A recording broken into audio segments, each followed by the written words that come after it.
Это кадры свежесрубленных деревьев, которые обнаружили экологи в лесах Сунжинского района. На них лесники наткнулись накануне в ходе внепланового обхода территории по поручению исполняющего обязанности министра экологии и природных ресурсов. Видимо, кто-то еще не успел вывести срубленное. Лесники тут же сообщили о факте нарушения в дежурную часть. На место выехал и Саварбек Холухоев, чтобы оценить ситуацию.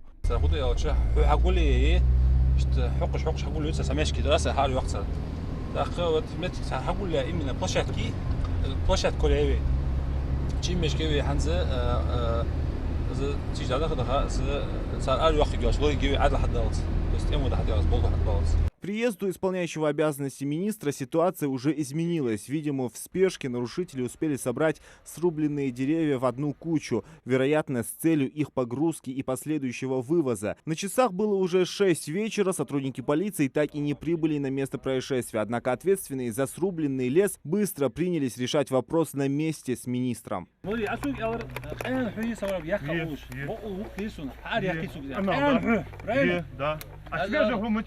Хорошо, хорошо, أنا ده مجهول في أرا حقوقه.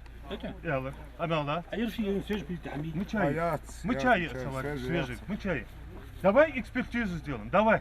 Нарушители раньше арендовали этот участок, и после расторжения контракта Саварбек Холухоев позволил им вывести оставшуюся древесину, которую они срубили до окончания срока договора, не нарушая закон. Егисич вместе для Болга, там еще предупредите арях. закон я кайли. Ты чуешь, я знаю. Ал, ты не можешь бить. А закон я кайли. Добавить ли? Проблема нет. Да я. Хожу. Послушай, давай, подожди. Класно, нагадаю, что закон я бисен. Тихо, а подъехал. Бисен, тихо, ясно, что там бисен, хуй ларха согласен. Ты бисен тебя. Если лесные породы подходят под параметры сделки и были срублены в рамках закона, то министр заверил, что их могут вывести отсюда без препятствия. Вот только на вопрос, их ли это работа, ответ не прозвучал.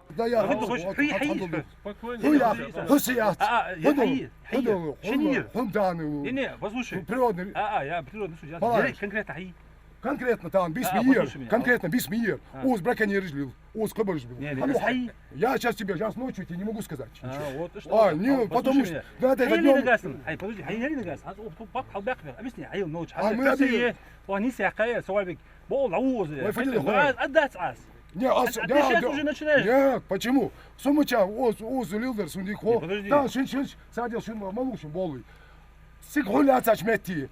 В одном месте вы поймали лес, там они уехали, этот лес ушел. У вас таких, подожди, у вас этих фактов много. Я не знаю сегодня, может мне назло кто-то принес, другой арендатор, или не арендатор, кто-то скинул. Как отмечает Саварбек Холухоев, бывшие арендаторы решили воспользоваться ситуацией и срубить здоровый лес, а затем вывести его на продажу. Однако нарушители не согласны с этим заявлением и утверждают, что они соблюдали все законодательные нормы и действовали в рамках договоренностей с Минприроды. Сдали по просьбе Министерства лесного хозяйства.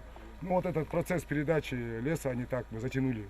Сейчас они его не приняли. У вас остался лес, который вы уже вырубили, этот еще месяц Рамадан, это более 6 месяцев назад это вырубленный лес.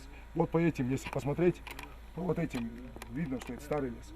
После этих как хлысты его мы вытаскиваем, там 12-метровые, 10-метровые. Мы их сегодня только эти хлысты распилили. Когда ты их распиливаешь, да, он как свежий кажется после распилки. А так ты его только определишь с хвоста и сначала, что он старый лес. Поэтому любому бревну сейчас подойти, там первое, с каждое, там 5-6 бревно, которое, потому что с 12-метрового там 4 бревна, да, получается. Из этих 4 бревен 2 бревна будет с конца и сначала старый, и это видно. Хорошо эти лесхозовские рабочие, они все хорошо разбираются. Насчет этого леса были предупреждены, что мы его выводим. Сейчас они говорят про ЕГИС. ЕГИС вносится именно в год вырубки. 6 месяцев назад, когда мы этот объем вырубили, мы его внесли в ЕГИС. После этого при выезде мы еще дополнительно, там что надо, документации все было. Предупредили лесхоз, все сделали. Но вот сейчас выезжают, ни нас не предупредили, ничего, хотя не хорошо. Почему нас не предупредили? Потому что они знали, что мы их предупредили. А делают так, что внезапно обнаружили. Кто прав, а кто нет, выявит уже экспертиза. А у Министерства природных ресурсов есть весомый аргумент, по которому можно утверждать, что лесорубы нарушили закон. Это ясень? Ясень. У нас ясень не может быть по плану, он не имеет права вырубать ясень вообще. Ясень, он не может быть вообще, его нельзя вырубать вообще. То есть это ценно по деревьям вообще. Но где же сотрудники полиции, которых вызвали сразу же после обнаружения срубленных деревьев? В лесах связи как таковой нет. Сотрудникам Минприроды пришлось повторно позвонить, отправившись в ближайший населенный пункт Датых.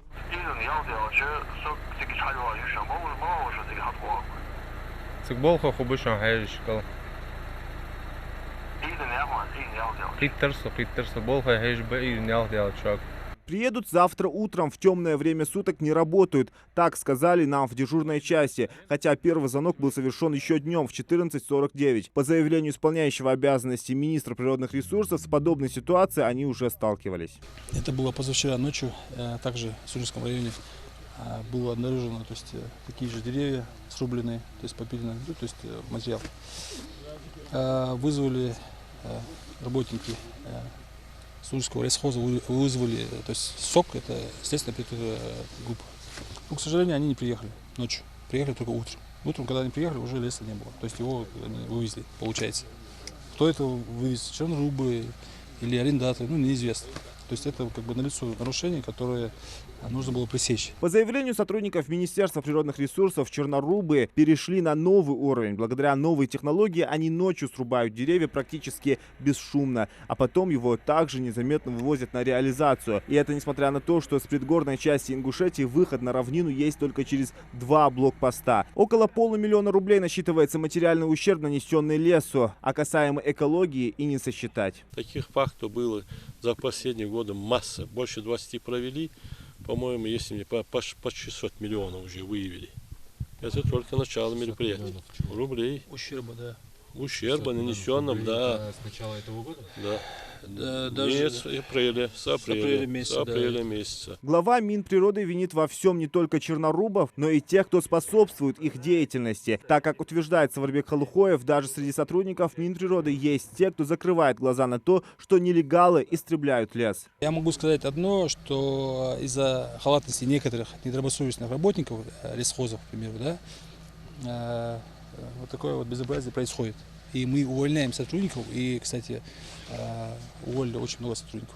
Всего на территории Ингушетии около 80 тысяч гектаров леса. 14 тысяч из них находились во владениях 16 арендаторов. С 6 из них договор расторгнули в этом году, так как они злостно нарушали закон и врубали лес. Саварбек Халухоев планирует расторгнуть контракт и с остальными, чтобы восстановить лесной фонд Ингушетии. В любом случае надо как-то менять эту ситуацию. И, как я говорил, лес защитный, надо договоры расторгать по-любому.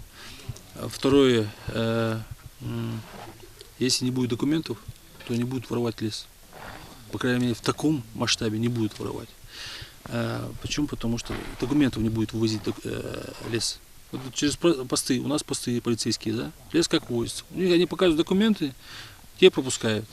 Хотя нужно было проверять, там, делать какую-то оценку, созваниваться с специалистами. У нас есть надзор, есть лес-ЕГИС, программа есть. То есть там забиваются все вот деревья, которые они рубят, должны забивать туда. Каждое дерево должно быть на учете подсчитано. То есть они должны забивать в программу, но они этого не делают. И полиция, в принципе, на постах могут это проверить. Под утро сотрудники полиции все-таки приехали и зафиксировали факт о незаконной рубке леса. Все то добро, что было срублено нелегалами, отправят в отдел полиции для дальнейшей экспертизы. По данному факту проводится проверка. Зелимхан Калоев, Адам Гулоев, Сулейман Костоев. Новости 24.